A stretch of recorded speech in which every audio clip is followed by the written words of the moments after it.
pinakamatatandang bus companies sa Pilipinas na operating pa rin hanggang ngayon. Sino kaya dito ang lampas 100 years old na? Tara, panoorin natin. Mr. D. At number 12, Five-Star Bus Company. Nagsimula noong 1983. Kilala ito sa mga malalakas nitong biyahe sa Central at Northern Luzon, lalo na sa Pangasinan, Nueva Ecija, Tarlac, Nueva Vizcaya, Isabela, Quirino at Cagayan. Noong una, mas kilala ito bilang city operation firm gamit ang ordinary buses. Pero lumaki ito bilang isa sa mga malalaking provincial bus operators. Ngayon, marami na itong air-conditioned units, terminal sa Cubao at Pasay at serbisyo para sa mga pasahero, cargo at charter trips. Interesting fact, konektado ang 5-star sa mas malaking network ng mga bus company sa North Luzon. Kaya para itong malaking tulay mula Metro Manila papunta sa mga probinsyang maraming estudyante, negosyante, OFW families at mga bakasyonista. Number 11, Raymond Transportation. Kilala ito lalo na sa biyaheng pa-Bicol. Nagsimula ito noong 1972 at sa loob ng maraming dekada, naging pamilyar ang pangalan nito sa mga biyaherong papuntang Naga, Iriga, Legazpi, Tabaco, Gubat at iba pang bahagi ng Bicol Region. Noon, ordinary at air-conditioned provincial buses ang pangunahing gamit ng Raymond. Pero ngayon, meron na silang iba't ibang klase ng bus gaya ng regular aircon, units na may comfort room, premium buses at maging sleeper bus para sa mahahabang biyahe. Ang nakakatuwa dito, ang Raymond parang Bicol Highway veteran. Kapag sinabi mong biyaheng Maharlika Highway papuntang Bicol, isa ito sa mga pangalang madalas marinig ng matatagal ng bumabiyahe. Number 10, GV Florida Transport. Tinatag ni Virgilio Florida Sr. noong 1970. Kung may bus company na madaling makilala kahit malayo pa lamang, isa na rito ang Florida dahil sa pink at floral livery nito. Ang pangunahing ruta nila ay papuntang Cagayan Valley, Isabela, Tuguegarao, Lawag at iba pang bahagi ng Northern Luzon.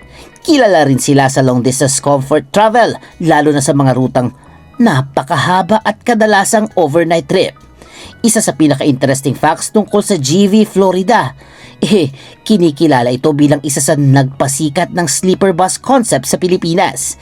Sa halip na simpleng upuan lang, may buses silang parang kama ang arrangement. Perfect para sa mga biyahe na umaabot ng lampas 10 oras. Number 9, Jamliner. Nagsimula noong 1968. Tinatag ito nina Artemio at Josefina Mercado at nagsimula sa iilang bus lamang sa rutang Binyan papuntang Manila. Mula sa maliit na operasyon, lumaki ang Jam bilang isa sa pinakakilalang bus company sa Southern Luzon. Ilan sa kilala nitong ruta ay papuntang Laguna, Batangas, Quezon at iba pang lugar sa timog ng Metro Manila. Sa mga bus nila, makikita ang regular air-conditioned units, provincial coaches at mas modernong buses matapos ang pagbabago ng management at expansion ng grupo.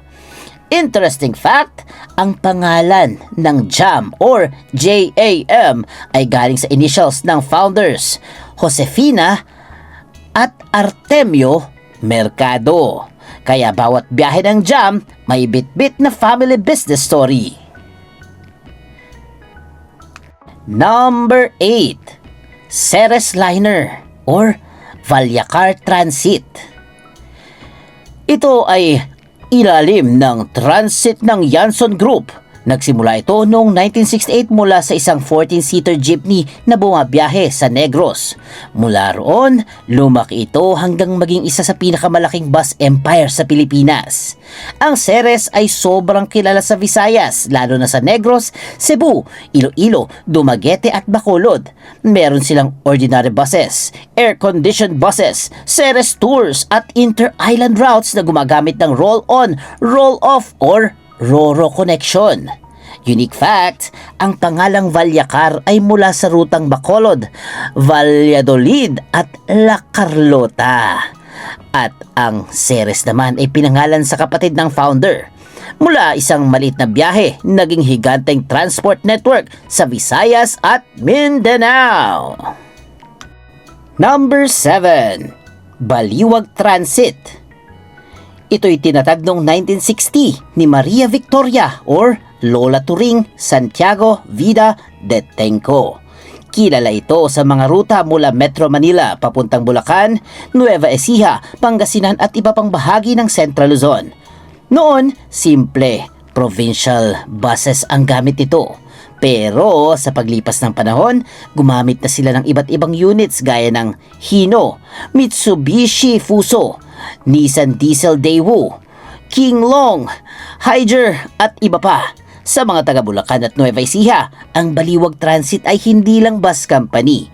Parang bahagi na ng araw-araw na commute nila. Ang logo at identity ng Baliwag ay may koneksyon sa pinagmula ng founder na may negosyo sa paggawa at pagbebenta ng sombrero kaya may sariling personality ang brand nito. Number 6. Fariñas Transit. Sa modern branding nito, kilala itong may mahigit 70 na years na sa serbisyo at matagal nang konektado sa Ilocos Travel. Ang official history nito ay nag-uugat pa sa pamilya ni na Marcelo Vallejos Fariñas at Rosa Peralta Luna ng Ilocos.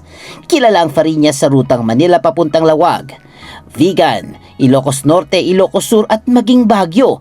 Sa kasalukuyan, gumagamit sila ng air-conditioned buses, first class, super deluxe buses na may comfort room, lazy boy seats, Wi-Fi at individual monitor sa ilang klase ng units. Noong World War II, may kwento pa sa history ng Fariñas na may mga bus na naitago at muling na-assemble pagkatapos ng gera. Parang literal na binuhay muli ang biyahe sa Ilocos, ano? Number 5. Philippine Rabbit Bus Lines.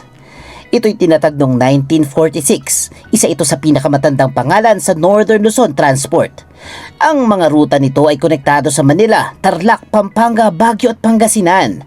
Noong unang panahon, kilala ang Philippine Rabbit sa pulang buses na may matibay na dating, parang classic icon ng MacArthur Highway. Sa kasalukuyan, meron itong regular economy, air-conditioned at lazy boy units depende sa ruta at availability. Unique fact! Bakit nga ba rabbit?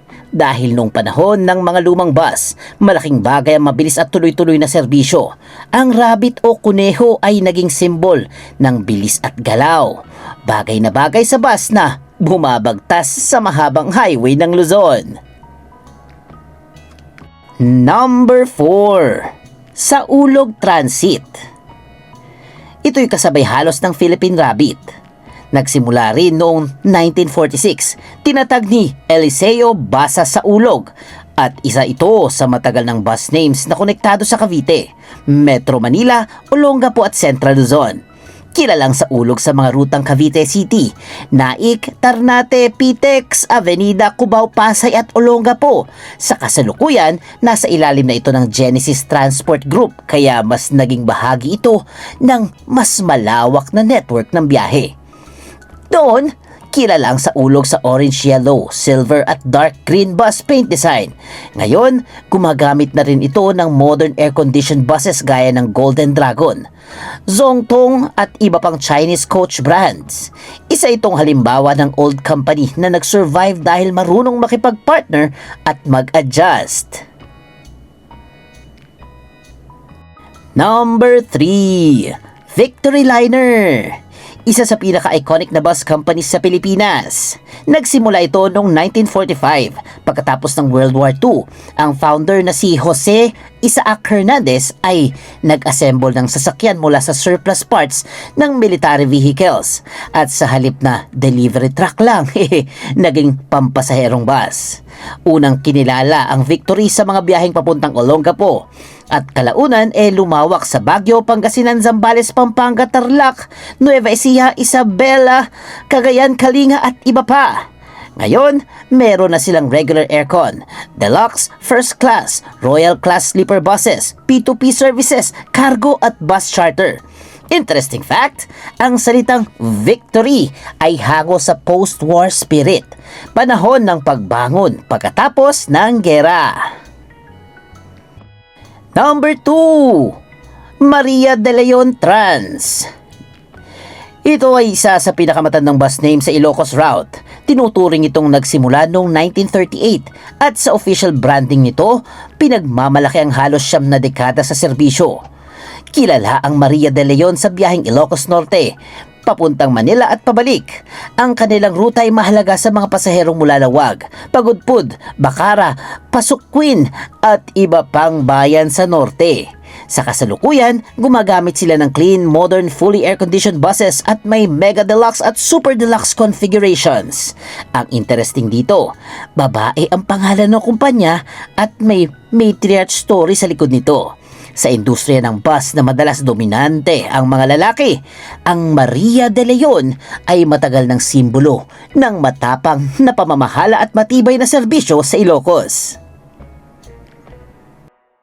And at number 1, DLTB or BLTB lineage. Ito ay ang Del Monte Land Transport Bus Company. Hindi dahil 1918 mismo ang modern DLTB Corporation, kundi dahil ito ang active company ngayon na nagdadala sa lineage at routes ng lumang BLTB or Batangas Laguna Tayabas Bus Company. Ang pinagmula ng linyang ito ay konektado sa Batangas Transportation Company at Laguna Tayabas Bus Operations noong early 1900s. Naging tanyag ang BLTB sa Southern Luzon, Batangas, Laguna, Quezon, Bicol at Kalaunan ay Eastern Visayas. Ngayon, ang DLTB ay may regular AC with CR, lazy boy buses, charging ports, onboard toilet at modern executive couches. Kilala sila sa mga biyahe papuntang Batangas, Quezon, Bicol, Samar, Leyte at iba pang southern routes. Interesting fact, marami pa ring Pinoy ang tinatawag itong BLTV kahit DLTB na talaga nakikita sa bus. Ganyan kalakas ang memory ng old bus culture sa Pilipinas. Oh, sino sa mga nanonood ngayon ang naabutan pa ang BLTB? Comment nyo naman! At yan ang pinakamatatandang bus company sa Pilipinas na operating pa rin hanggang ngayon. Mga kumpanyang hindi lang naghatid ng pasahero, kundi naghatid ng kwento, kabuhayan at alaala. Sa bawat terminal, bawat tiket at bawat mahabang biyahe, may kasaysayan na umaandar pa rin hanggang ngayon. At sino man dyan ang nakakaalala ng mga nasa listahan, please comment Gurang na Bus. At syempre, huwag kalimutang mag-like, mag-share, mag-comment at mag-subscribe na kay Mr. D kasi masayang matuto. The end. Huwag kalimutang i-click ang subscribe button at bell icon ni Mr. D para masaya every day. See you, D-Fam!